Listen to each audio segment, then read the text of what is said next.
Hello friends, आज है 6 तारीख। आज हिंदी का पेपर हुआ है आर्ट्स वाले का। ये सेट ए है। हम इसमें देखने वाले हैं कि आप लोगों का कितना प्रश्न सही हुआ है 100 में। जांच करते हैं। आप लोग अपना अपना स्कोर देखिए, उसके बाद लास्ट में कमेंट करके बताइएगा कि हमारा कितना प्रश्न सही हुआ है। चलिए इसको स्टार्ट करते हैं।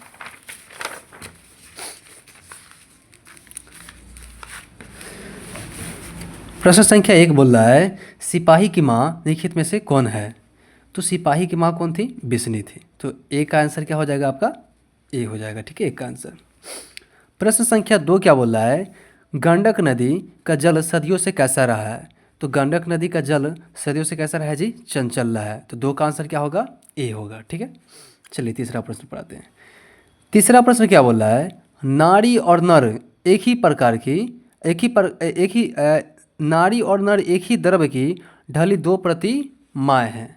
यह पंक्ति किस रचयिता की है? तो किसकी रचयिता की है? तो दिनकर की है। ठीक है, रामधारी से दिनकर की है। तो 3 का आंसर क्या होगा? ए होगा। चलिए आगे बढ़ते हैं। अब चौथे प्रश्न पढ़ते हैं। चौथा प्रश्न क्या बोल रहा है कि 100 अजान एक सुजान शीर्षक किसकी रचना है?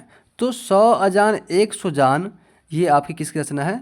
बालकृष्ण भट्ट की रचना है। तो 4 का आंसर क्या होगा? बी होगा। ठीक है, पांचवें प्रश्न पढ़ाते हैं। पांचवा प्रश्न बोल रहा है, रोज शीर्षक कहानियों में मालती के पुत्र का नाम क्या था? तो रोज शीर्षक कहानी में मालती के पुत्र का नाम क्या था? टेटी था। ठीक है, ये सही बात है। चलिए छठे प्रश्न पढ़ाते हैं। छठा प्रश्न क्या बोल रहा है, संस्कृत के 4 अध्याय शीर्षक रचना किसकी है? तो संस्कृत के 4 अध्याय किसकी रचना है? रामधारी सिंह दिनकर जी के। ठीक है, उर्वशी संस्कृत के 4 अध्याय ये सब इसकी रचना है, फेमस रचना है। सातवां प्रश्न क्या बोल रहा है, बोलते क्षण शीर्षक रचना किसकी है? तो ये बोलते क्षण शीर्षक किसकी रचना है? थोड़ा सा इसको हम डाउट में ले रहे हैं। ठीक है, ये हमको एग्जैक्ट इसका आंसर पता नहीं है। ठीक है, चलिए आगे बढ़ते हैं। हालांकि हम बाद में हम लास्ट में कमेंट में इसका आंसर हम बता देंगे। ठीक है, अगर आप लोगों को इसका आंसर पता है तो आप कमेंट में इसको बताइए। आठवें प्रश्न पर आते हैं। आठवां प्रश्न क्या बोल रहा है, पठित पाठ में भगत सिंह ने सुखदेव को पत्र कहाँ से लिखा था? तो भगत सिंह ने सुखदेव को है जेल से है आपका पत्र लिखा था। ठीक है, तो 8वें प्रश्न का आंसर क्या होगा? सी होगा। 9वें प्रश्न पर आते हैं। 9वां प्रश्न क्या बोल रहा है, कमायनी शीर्षक रचना किसकी है? तो कमायनी शीर्षक रचना किसकी है? आपका जयशंकर प्रसाद की है। तो 9वें प्रश्न का आंसर क्या होगा? ए हो जाएगा। 10वें प्रश्न पर आते हैं। 10वां प्रश्न क्या बोल रहा है, तेरी कुरमराई हो गई है, यह कथन का संबंध किस कहानी से है? तो यह उसने कहा कहानी से लिया गया यह वाक्य है। ठीक है, तो 10 का आंसर क्या होगा? ए होगा। 11वें प्रश्न पर आते हैं। 11वां प्रश्न क्या बोल रहा है, जयप्रकाश नारायण का पुकार नाम क्या था? तो आपका यहाँ पर ये गलती थोड़ा सा मिस प्रिंट हो गया है, पुराना नाम यहाँ पर लाना चाहिए था। तो यहाँ पर बाउल नाम था उनका। ठीक है, पुराना नाम जयप्रकाश नारायण का। ठीक है, 11वें प्रश्न का आंसर क्या हो जाएगा? डी हो जाएगा।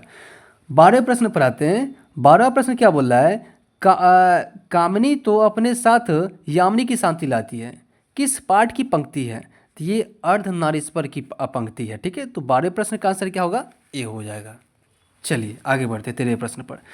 13वां प्रश्न क्या बोल रहा है, रोज शीर्षक कहानी की नायिका कौन है? तो रोज शीर्षक कहानी की जो नायिका है वो आपका मालती थी। ठीक है, तो 13वें प्रश्न का आंसर क्या होगा? डी हो जाएगा। ठीक है, आगे बढ़ते हैं।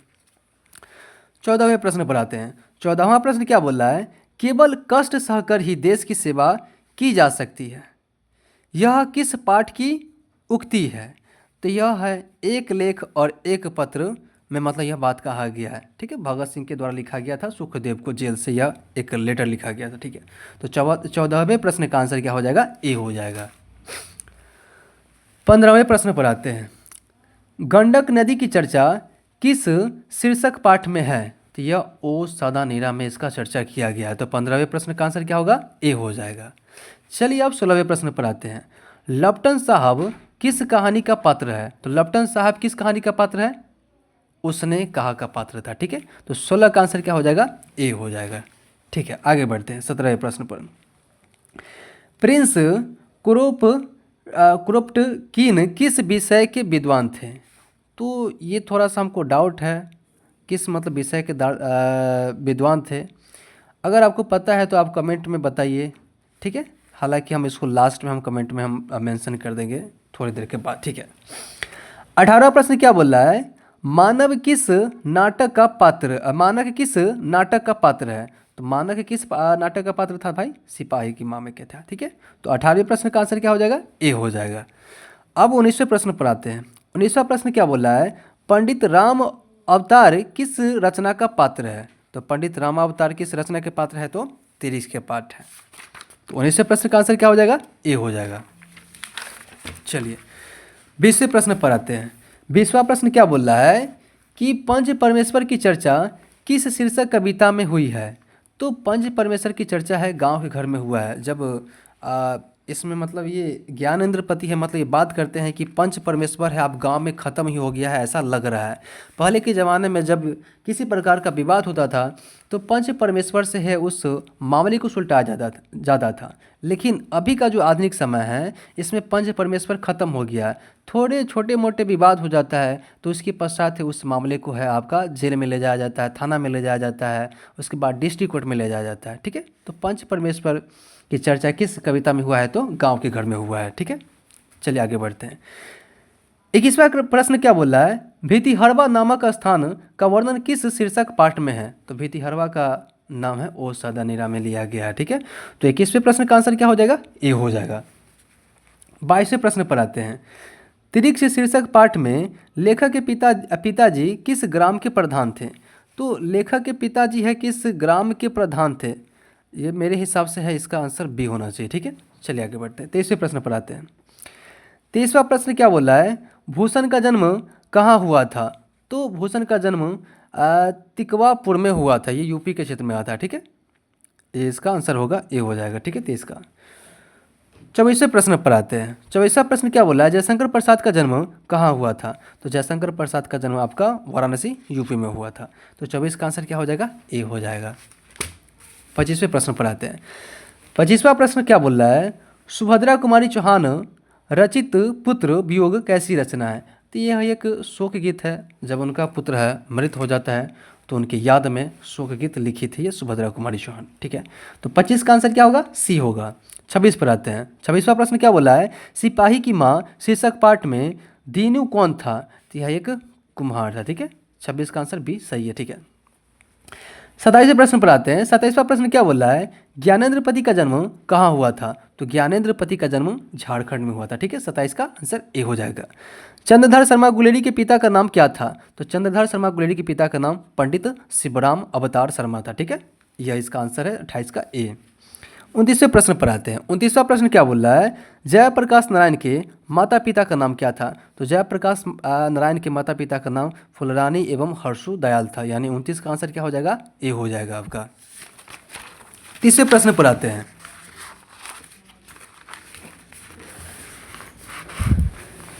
30वां प्रश्न क्या बोल रहा है? गांव का घर शीर्षक कविता में टिकुली साटने के लिए किस पेड़ के गोंद का प्रयोग किया गया है? तो टिकुली साटने के लिए पुराने समय में सहजन के पेड़ से मतलब यहाँ पर गोंद निकाला जाता था, ठीक है। इसमें सहजन के बारे में बात किया गया। तो 30 का आंसर क्या हो जाएगा? बी हो जाएगा। 31वां प्रश्न पर आते हैं। तुलसीदास की पत्नी का नाम क्या था? तो तुलसीदास की पत्नी का नाम क्या था? रत्नावली, यानी 31 का आंसर क्या हो जाएगा? बी हो जाएगा। 32 पर आते हैं। गाँव का घर शीर्षक पाठ के अनुसार बेटा को अब की दहेज में क्या मिला था? तो गांव के घर में है बेटा को दहेज टीवी मिलता था, जो कि मतलब ज़्यादातर समय चलता नहीं था क्योंकि लाइन नहीं होता था, उस कविता में कहा गया, ठीक है। 33वें प्रश्न पर आते हैं। 33वां प्रश्न क्या बोला है? भूषण के भाई का नाम क्या था? तो भूषण के भाई का नाम मतीराम था, ठीक है। तो 33 का आंसर बी हो जाएगा। 34वें प्रश्न पर आते हैं।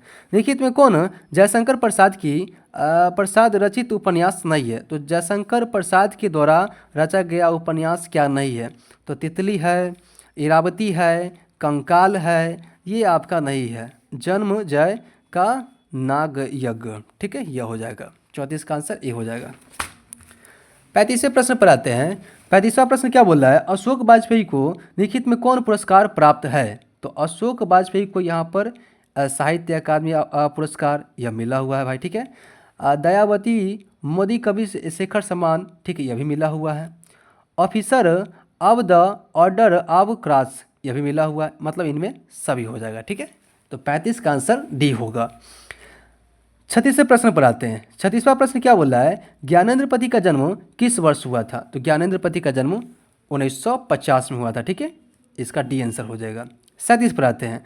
चंद्रधर शर्मा गुलेरी का जन्म किस वर्ष हुआ था? 1883। 37 का आंसर क्या होगा? डी होगा। ठीक है, पुत्र वियोग शीर्षक कविता में कवित्री ने छौना किसे कहा? अपने पुत्र को कहा।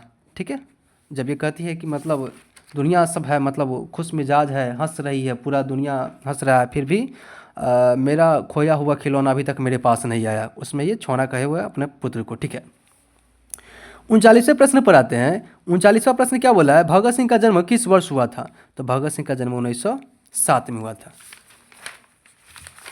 बी होगा उसका आंसर। ठीक है, 39 का। 40वें प्रश्न पर आते हैं। 40वां प्रश्न क्या बोला, निम्नलिखित में कौन कवि छायावादी है? तो छायावादी 4 गो कवि है, 3-4 गो, जयशंकर प्रसाद इसमें आ जाएगा। ठीक है, ये आपका 40 का ए आंसर हो जाएगा। ठीक है, 41वें प्रश्न पर आते हैं। 41वां प्रश्न क्या बोल रहा है, सुभद्रा कुमारी चौहान रचित कविता है? तो सुभद्रा कुमारी चौहान ने पुत्र वियोग की रचना किया हुआ है। ठीक है, तो 41 का आंसर ए हो जाएगा। 42 पर आते हैं। प्रकृति वर्णन से संबंधित कविता है? तो प्रकृति से संबंधित कविता उषा है, शमशेर सिंह बहादुर, जिसे कवियों का कवि कहा गया। ठीक है, 42 का आंसर बी होगा। 43 पर आते हैं। कवियों का कवि किस कवि को कहा जाता है? देखिए आइए गया ये वाला। ठीक है, ये भी आ गया, तो ये शमशेर सिंह बहादुर को कहा जाता है। ठीक है, अधिनायक कैसी कविता है? तो अधिनायक आपका व्यंग्यात्मक कविता है। ठीक है, तो 44 का आंसर ए हो जाएगा। ठीक है, 45 पर आते हैं। 45वां प्रश्न क्या बोला, लिखित में से गद्य कविता कौन है? तो गद्य कविता आपका हार जीत है। ठीक है, फ्रैंका की आया कौन थी? ये इसको डाउट में रखिएगा, क्योंकि इस प्रश्न का उत्तर अभी हमको ही पता नहीं है। ठीक है, अगर आपको पता रहेगा तो आप कमेंट में बताइएगा इसको। 47वें प्रश्न पर आते हैं। 47वां प्रश्न क्या बोल रहा है, हेनरी लुपेज कहाँ के रहने वाले थे? तो हेनरी लुपेज है ना आपका कांगो के रहने वाले थे। कांगो एक देश है जो कि आपका अफ्रीका में पड़ता है। ठीक है, तो 47 का आंसर सी होगा। 48 पर आते हैं। अंतोन चेखव किस स्तर के लेखक थे? अंतोन चेखव है ये आपका विश्व स्तरीय लेखक था। ठीक है, 48 हो गया। अब 49 पर आते हैं। कुरमाई का अर्थ होता है सगाई। उसने कहा में कि ये कहानी की एक वर्ड है। ठीक है, 49 का आंसर हो जाएगा बी। अब 50वें प्रश्न पर आते हैं। 50वां प्रश्न क्या बोल रहा है, उसने कहा था शीर्षक कहानी में किस शहर का चित्रण है? अमृतसर का। तो 50 का आंसर ए हो जाएगा। 51 पर आते हैं। निम्न में से दलित आत्मकथा कौन है? दलित आत्मकथा जूठन ओम प्रकाश वाल्मीकि के द्वारा रचना किया गया। 51 का आंसर डी होगा। 52 पर आते हैं। 52 क्या बोल रहा है, हिंदी में मूल स्वरों की संख्या कितनी है? तो हिंदी में मूल स्वरों की संख्या 4 है। ठीक है, 53 पर आते हैं। कठोर शब्द का विलोम क्या होगा? कठोर शब्द का विलोम आपका कोमल हो जाएगा। ठीक है, तो 53 का आंसर ए हो जाएगा। 54 पर आते हैं। 54वां प्रश्न क्या बोल रहा है, अधिकतम शब्द का विलोम क्या होगा? तो अधिकतम शब्द का विलोम आपका निम्नतम हो जाएगा। ठीक है, तो 54 का आंसर डी। 55 पर आते हैं।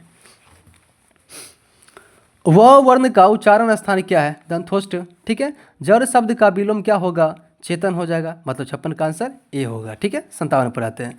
लिखित में कौन दीर्घ स्वर नहीं है? दीर्घ स्वर आपका आ ई उ ये सब है, री नहीं होगा। ठीक है, तो 57 का आंसर क्या होगा? सी होगा।